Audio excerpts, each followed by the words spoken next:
Growing up in the 90s, H.G. Wells was one of my father's favorite authors. I'll never forget looking at the time machine on his bookshelf over and over until I was old enough to read it.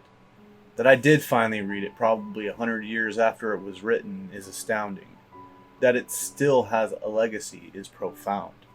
To think how such a book and author could have this much of an influence, I was interested to learn more about the man. Now that I'm working on becoming an author, understanding how other authors operate is always interesting, and a lot of the time very helpful to my own writing process. What I found, however, was that H.G. Wells lived an abnormal life, which would actually help him to be a free thinker and therefore writer. So how did this man have such a profound career, writing more than 50 novels and 90 short stories, not to mention countless articles and historical works? Wells found success through how he lived his life because he did so on his terms with a wife that gave him that too. H.G. Wells detested rules of modern society and matrimony, choosing to leave his first wife and live with Amy Catherine Robbins, a student of his who also eschewed the rules of the day.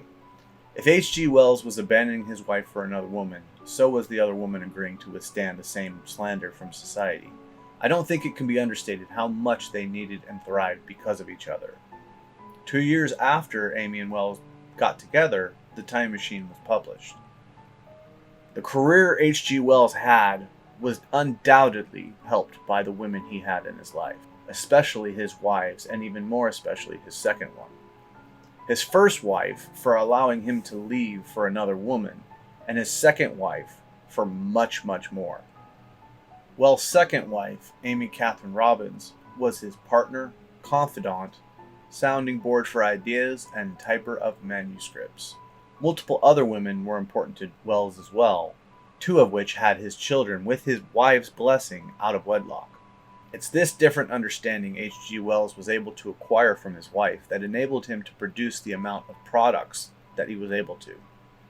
If he had not had a wife to type his messy handwriting capable of calming his erratic behavior or to deal with all of his critics and editors, H.G. Wells might not have been able to have the career he had.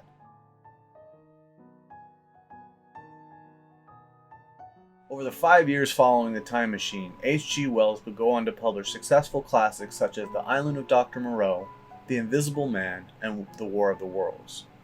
These novels were very provocative and filled with tangible science fiction, something Wells was able to write about due to the fact that he was in fact a scientist, having studied at the Royal College of Science, now part of the Imperial College of London. Since I'd already read The Time Machine in my youth, I was fascinated to learn that the idea for the book came from a short story Wells had written while still in school called The Chronic Argonauts.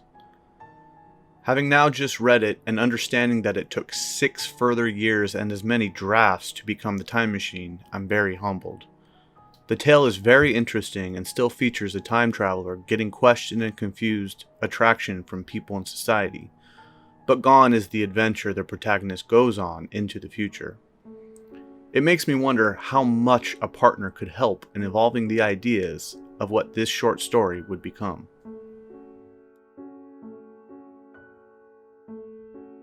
Amy Catherine Robbins was Wells' most trusted critic, and he awaited her verdict on everything he wrote. After the birth of their 2 children, though, she was no longer his lover, something he found in other women. When unable to fulfill the sexual desire of him, she gave him that too. She did this after the birth of his first child. She just as easily could have ended their partnership and success, but instead chose to give her husband the access to lust with other women he needed, because it was a career they were both tied to, no matter whose name was on the book.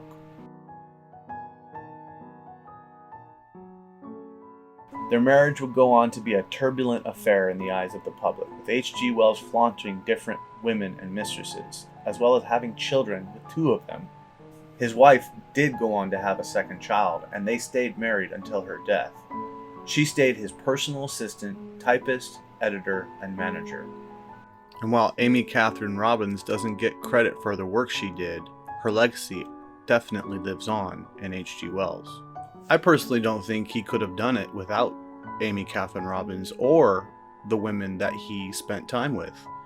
H.G. Wells needed to, as some would put it, fertilize his mind with that of a woman. He needed that context and he craved it. Unfortunately, he had a very strong libido and needed to have sex. As Virginia Woolf once wrote in A Room of One's Own, "It is natural for the sexes to cooperate. The union of man and woman makes for the greatest satisfaction, the most complete happiness. In each of us 2 powers preside, one male, one female. And in the man's brain, the man predominates over the woman, and in the woman's brain, the woman predominates over the man. The normal and comfortable state of being is that when the 2 live in harmony together, spiritually cooperating." While I don't know if Virginia Woolf was indifferent about the goings-on of H.G. Wells and his numerous female companions, she undoubtedly gives credence to what Wells actually did. But was Wells emulating this same concept, although with different women as well as his primary critic and his wife? Or was Wells just a horny man?